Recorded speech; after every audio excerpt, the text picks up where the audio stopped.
नमस्कार। Daily GS programme में आप सभी का स्वागत है। चलिए शुरू करते हैं। आज का पहला प्रश्न है, हाल ही में किसने एशियन पैसिफिक पोस्टल यूनियन का नेतृत्व संभाला है? तो इसका नेतृत्व भारत ने संभाला है। एशियन पैसिफिक पोस्टल यूनियन में 32 सदस्य देश हैं। यह एक अंतर सरकारी संगठन है। इसका मुख्यालय बैंकॉक में स्थित है। थाईलैंड बैंकॉक में स्थित है। आज का दूसरा प्रश्न है, जिरकॉन का सबसे अच्छा वर्णन करता है? तो जिरकॉन एक हाइपरसोनिक क्रूज मिसाइल है। यह रूस ने विकसित की है। यह रूस के द्वारा बनाई गई है। तीसरा प्रश्न है, broadcasting infrastructure and network development BIND योजना क्या है? यह योजना एक केंद्रीय क्षेत्र की योजना है। और यह सूचना एवं प्रसारण मंत्रालय के द्वारा कार्यरत है। चौथा प्रश्न है आज का चौथा प्रश्न है, काला जार या काला ज्वर है? तो यह एक प्रोटोजोआ जनित रोग है।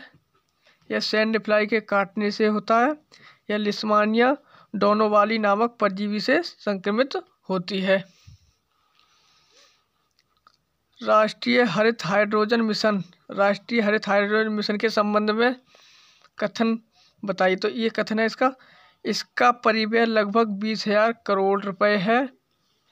यह नवीन एवं नवीकरणीय ऊर्जा मंत्रालय के द्वारा कार्यान्वित है। 2030 तक लगभग 1,25,000 मेगावाट ऊर्जा का उत्पादन करना इसका लक्ष्य है। यह प्रति वर्ष 5 मिलियन मीट्रिक टन हरित हाइड्रोजन उत्पादन का लक्ष्य करेगी। प्रति वर्ष करेगी। अगला प्रश्न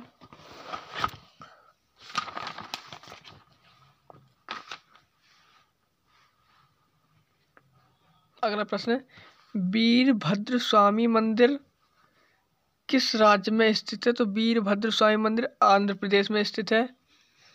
भारतीय विशिष्ट पहचान प्राधिकरण UIDAI क्या है? तो यह एक वैधानिक प्राधिकरण है। यह आधार नामांकन और प्रमाणीकरण के लिए जिम्मेदार है। यह आधार अधिनियम 2016 से अपनी शक्ति प्राप्त करता है। यह एक वैधानिक प्राधिकरण है। यह इलेक्ट्रॉनिक्स एवं सूचना प्रौद्योगिकी मंत्रालय के तहत काम करता है। क्वेश्चन नंबर 8वां है हमारा, पुरुष हॉकी विश्व कप 2023 किस राज्य में आयोजित किया जाएगा? तो ये ओडिशा में आयोजित किया जाएगा। 15वें नंबर का है। इस बार 15वें नंबर का है। पहली बार इसका आयोजन कहाँ किया गया? पहली बार इसका आयोजन 1971 में स्पेन में किया गया था। 1971 में स्पेन में किया गया था। क्वेश्चन नंबर अगला है 9, इरुला, कुरुम्बा और मुदुगा जैसी स्वदेशी जनजातीय समूह किस क्षेत्र से जुड़े हैं? तो ये किस क्षेत्र से जुड़े हैं? ये जुड़े हैं साइलेंट वैली नेशनल पार्क से जुड़े हैं। ये silent valley national park Kerala में स्थित है। साइलेंट वैली नेशनल पार्क की घोषणा 1984 में हुई थी। कब हुई थी? 1984 में। ये औपचारिक रूप से कब इसका उद्घाटन किया गया? तो ये इसका उद्घाटन 1985 में किया गया। कब इसका उद्घाटन? 1985 में किया गया। तो इरुला, कुरुम्बा और मुदुगा जैसी ये स्वदेशी जनजातीय समूह हैं, ये किस क्षेत्र से जुड़ी हैं? तो ये साइलेंट वैली नेशनल पार्क से जुड़ी हैं। अगला प्रश्न हमारा 10वां प्रश्न, जल पर राज्य मंत्रियों के पहले अखिल भारतीय वार्षिक सम्मेलन की थीम क्या है? तो इसकी थीम है वाटर विजन @2047। यह जल शक्ति मंत्रालय के द्वारा चलाया जा रहा है। किसके द्वारा आयोजन किया जा रहा है? जल शक्ति मंत्रालय के द्वारा। इसका आयोजन कहाँ हो रहा है? इसका आयोजन भोपाल मध्य प्रदेश में किया जा रहा है। क्वेश्चन नंबर 11 है, लोक लेखा समिति में लोकसभा से कितने सदस्य होते हैं? तो लोक लेखा समिति में लोकसभा से 15 सदस्य होते हैं। इस समिति में कुल 22 सदस्य होते हैं। कितने सदस्य होते हैं? 22। कुल 22 सदस्य होते हैं। इसमें 7 सदस्य राज्यसभा से चुने जाते हैं। 7 सदस्य राज्यसभा से चुने जाते हैं। इसके सदस्य का कार्यकाल लगभग 1 वर्ष का होता है, 1 वर्ष से अधिक नहीं होता है। क्वेश्चन नंबर 12 है, स्थिर जल में तेल का छिड़काव मच्छरों के प्रजनन को किस प्रकार रोकता है? स्थिर जल में तेल का छिड़काव करने से मच्छरों के प्रजनन को किस प्रकार से रोकता है?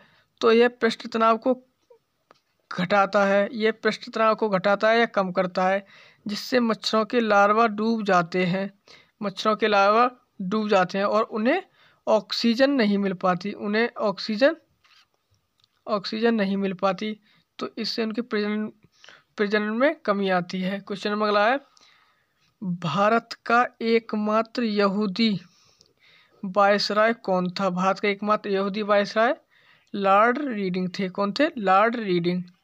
क्वेश्चन नंबर 14 है हमारा, विश्व में मछली का सबसे बड़ा उत्पादक देश कौन सा है? विश्व में मछली का सबसे बड़ा उत्पादक देश कौन सा है? तो ये चीन है, चाइना।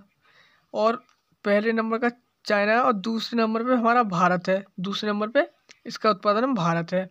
क्वेश्चन नंबर हमारा अगला है 15वें नंबर का, चोल साम्राज्य में प्रचलित गिल्ड किससे संबंधित है? गिल्ड, तो ये गिल्ड किससे संबंधित है?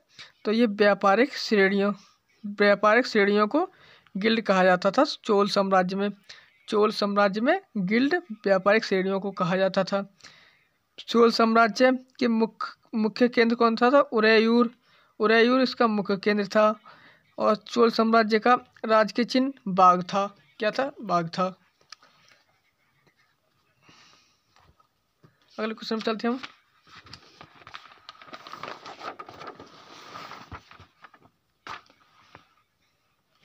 अगला क्वेश्चन है, अर्थव्यवस्था के समाजवादी स्वरूप को स्थापित करने का निर्णय किस पंचवर्षीय योजना के तहत लिया गया था?